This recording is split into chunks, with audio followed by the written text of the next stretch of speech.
Hey everyone, Lauren from A Girl and Her Wool here.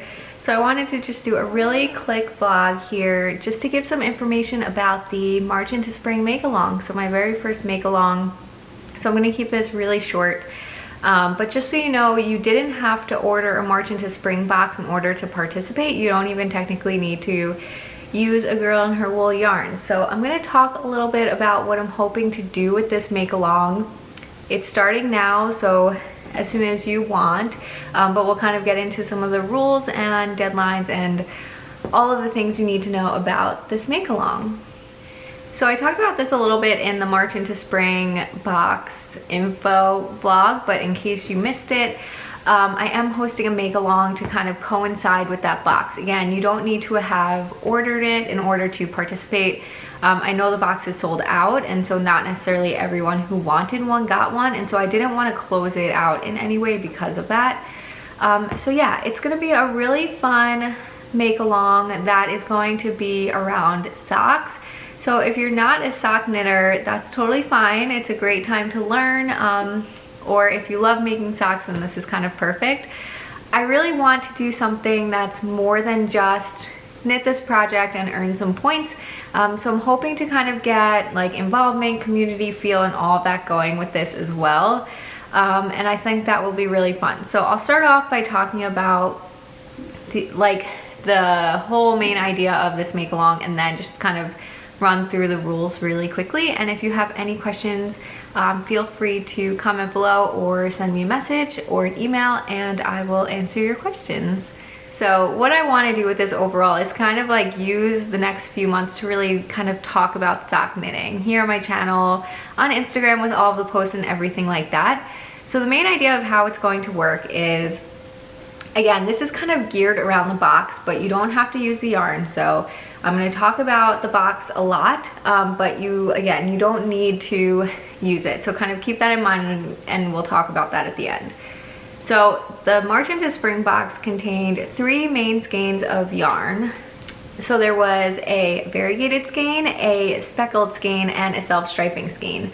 You also had the option to add on a contrast color that is made to tie in with all 3 colors. So I thought that would be cool, because then if you're looking at your sock drawer, your sock shelf, your sock pile, you kind of have and know that those 3 skeins like were together in kind of this fun box. So I thought that was fun. And again, kind of those 3 styles of yarn, and we're going to talk about them over the next few months. So again, a variegated yarn, a self-striping yarn, and a speckled yarn.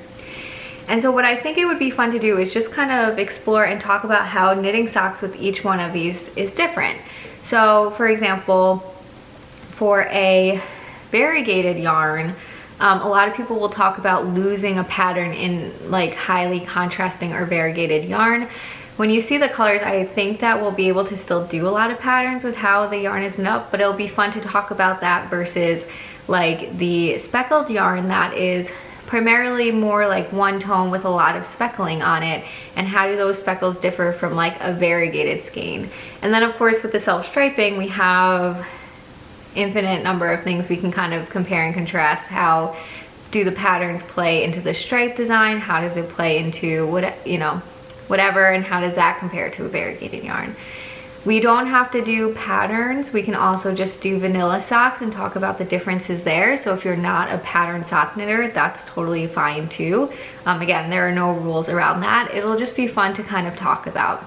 So at the beginning of the month, I'm going to do a vlog like this, where I just talk about kind of one of the styles and kind of give some of my tips and tricks, some pattern recommendations if you want to do that. And what I'm hoping is that over the course of the month, as you guys are working on your socks, we can kind of compare and contrast the different patterns people chose. Maybe people did a smaller sock and someone did a larger sock, so how did that make it look different? And just different things like that. I think it'll be really fun to kind of talk about. And so at the end of the month, I'll do like a wrap up of that style of yarn and kind of take in a lot of your feedback, some of the things that I saw over the month, and talk about that I don't know if it'll be like a live stream where we can all talk about it together. I think that would be really fun. Or if it'll just kind of be a vlog and I'll kind of compile everyone together. So let me know which one you kind of like, and we can also do different things each month. So yeah, that's kind of like the main idea of it. I think it'll be really fun to do, and I'm excited for it, and I'm excited to see what everyone works on and kind of the feedback over the next few months. So kind of like the rules and how the actual like make along and prizes and all of that will work. The way it will work is I'm going to work on, we have 3 months for this. It goes through June 30th because we're going to work on a pair of socks each month. So one in April, one in May, and one in June. My order that I'm going to do is I'm going to start with the variegated yarn, then do the speckled yarn, and then save the self-striping yarn for last. There are no rules about what order you choose to do them in. One thing I'm going to mention too is that for the March into Spring box, these are not meant to be a mystery. This is not meant to be a surprise where you open one each month and if you received the box, you saw like the skeins are wrapped in tissue paper, but they're not necessarily covering up what the colorway looks like. You know, it was more just like for the pretty wrapping and aesthetics than for the mystery aspect. So there's no spoilers, no spoiler warning. If you don't want to see the yarn until you open it each month, then you know, that's kind of on you. But I'm not making this like a spoiler type of thing. So you can look at all the skeins right away if you want to, work on them in any order you want. And yeah, so you'll pick, so you can start working on them anytime. You don't have to wait for the first of the month each time. If you want to cast on March 22nd, which is tomorrow, feel free to do so. You can cast on tomorrow if you want. All the deadlines will be is that by the last day of the month, you need to post a finished object photo on your Instagram page. And so if you do work on like all of the socks in a row, and let's say you finish them all by the end of April, then just wait to post one each month. That way it's easier for me to track versus seeing your finished objects all in 1 month. But that's the only thing, is you can start and finish them whenever you want, as long as you post a finished one by the end of each month. I hope that makes sense. And then for the way it will work too, like let's say you can't knit a pair of socks each month, or maybe you can 1 month but not the other month, just with your schedule. Don't worry, there's also participation points. So as you work on your socks or whatever else it may be, just make sure you use the hashtag, which I'll talk about in a second, along the way, and that will get you entries for the prizes as well. So that's the kind of main idea of it. The goal is really to work on 1 pair of socks per month, but obviously if you get excited and you want to do them faster than that, you can, but you'll post a finished object photo once per month. The way that entries and prizes will work is as you work on them, you will get 1 entry, 1 point, however you want to think about it. 1 point for every Instagram post that you use hashtag March into Spring 22. And it can be progress, it can be whatever you want. Then on, by the last day of the month, so by April 30th, May 31st, June 30th, post a finished object photo with 1 pair of socks, 1 finished pair of socks, and use hashtag March into Spring 22 on that as well. So the same hashtag. And so for every progress photo, you get 1 point. For your finished object photo, you get 5 points. And then again, it'll continue on each month.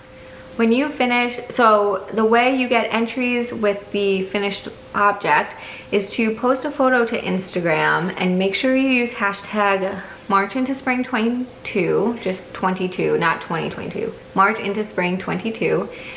And then also in the caption, make sure you post something about the socks. So don't just say like, oh, vanilla socks, a girl in her wool, tulips, finish my pair of socks. Like I want to hear what was something you liked about the pattern you chose, or if you did vanilla, did you like how the colorway knit up? What was, maybe you learned something new, maybe you tried a different heel, maybe you did a different ribbing, maybe you did them toe up, cuff down, however you did it. Give some sort of feedback on the month, something you learned or something that you love about knitting socks, something like that that we can use in like that wrap-up video at the end of the month.